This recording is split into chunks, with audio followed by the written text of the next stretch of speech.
Hemos visto esta epidemia de la viruela del mono, también se le puede denominar viruela del simio o viruela símica. ¿Por qué? Porque los monos son simios. Ahora bien, el virus de la viruela símica se transmite a las personas por diversos animales salvajes, por ejemplo los roedores y primates. Pero además de esto, esta viruela tiene una propagación secundaria limitada a través de la transmisión de persona a persona. Es decir, una persona que puede toser alrededor de ti o que te puede tener contacto contigo a través del sudor, puede tener contacto contigo a través de un abrazo y tiene la viruela. Lesiones en la piel, o que puedan dormir juntos o que puedan compartir el mismo escenario donde haya un contacto directo, pues esto puede ser la fuente de la transmisión, es decir, de contacto directo de persona a persona. La viruela símica es una enfermedad rara que se da principalmente en zonas que están remotas, en el África Central y en el África Occidental, cerca de las selvas tropicales. No hay tratamiento ni vacuna para esta enfermedad.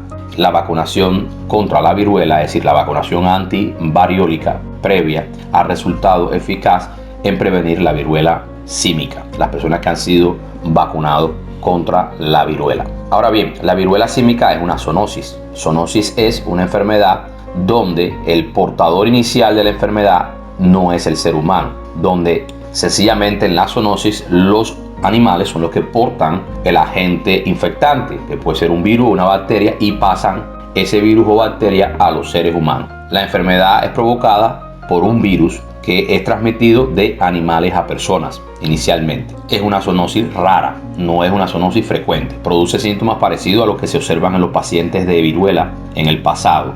Adenopatía con un rash, una erupción en la piel, que además de esto deja una gran deformidad y marca. Aunque en el caso de la viruela del simio es lesiones mucho menos graves. La erradicación de la viruela en el año 1980 y el posterior cese de la vacunación contra la viruela se ha convertido en el ortopoxvirus más importante, esta viruela del simio. La viruela del simio es producida por un ortopoxvirus, entonces este ortopoxvirus tomó relevancia después de que se cesó la vacunación contra el virus de la viruela desde el año 1980. Y bueno, la viruela símica sigue apareciendo esporádicamente en algunas partes centrales y occidentales de la selva tropical de África. ¿Cuáles son los síntomas y los signos de la viruela del simio? Son muy similares a los síntomas de la viruela. El periodo de incubación, es decir, desde que se entra en contacto o que la persona queda infectada hasta que aparecen los síntomas, puede tener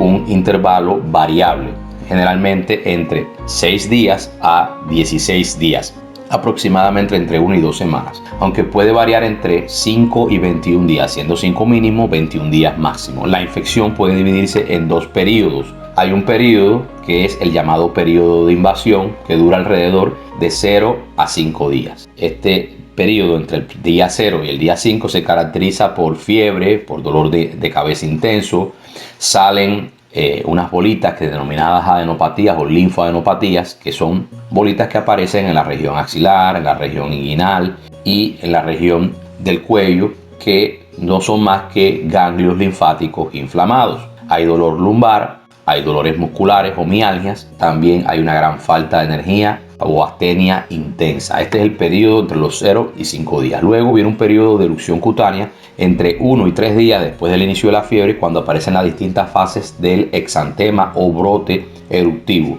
Este brote eruptivo, una erupción con enrojecimiento, generalmente afecta primero la parte del rostro de la persona y luego se extiende al resto del cuerpo. Las zonas más afectadas son el rostro en el 95% de los casos, las palmas de las manos y las plantas de los pies en el 75% de los casos.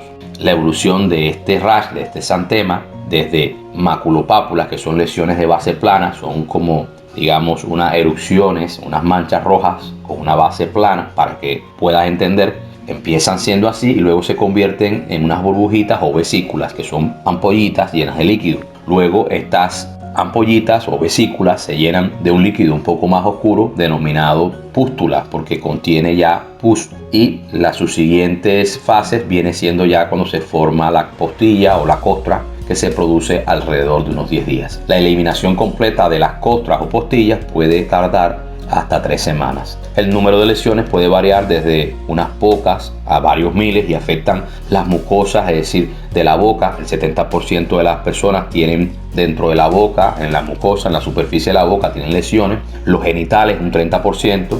La conjuntiva palpebral, es decir, la conjuntiva de los ojos, alrededor del 20%. Y la córnea también se puede afectar. Todo lo que es conjuntiva y córnea está en el globo ocular. Algunos pacientes, como dije, podían tener linfadenopatía, que es la inflamación de los ganglios linfáticos. Esta linfadenopatía en algunos casos puede llegar a ser incluso grave antes de la aparición del exantema o de la erupción. Y este signo es característico de la viruela del simio, que permite diferenciarla de otras enfermedades similares, como por ejemplo la viruela del ser humano. Puede tener una inflamación linfática de los ganglios linfáticos mucho más intensas y mucho más molesta antes de que aparezca la erupción.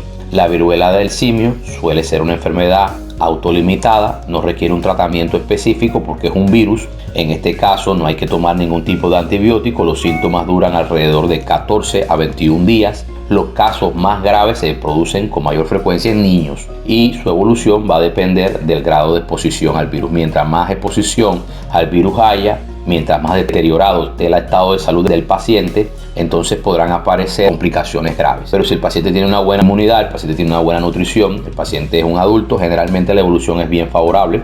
Hay que tener ya un poco más de cuidado con niños, ancianos, diabéticos, personas que tengan comorbilidad o que estén enfermos, donde su sistema inmune no responda de la misma manera. Las personas que viven en zonas boscosas o zonas que estén cerca de ellas pueden tener una exposición indirecta o reducida a animales infectados y pueden dar lugar a una infección subclínica que puede ser completamente asintomática. La tasa de letalidad de esta viruela, digamos de la población que ha sido infectada, esta tasa de letalidad ha variado en muchas epidemias, pero ha sido inferior al 10% en los eventos documentados. Y la mayoría de las defunciones se van a producir en niños pequeños y en general los grupos de edad más jóvenes que parecen ser más susceptibles a la viruela del simio.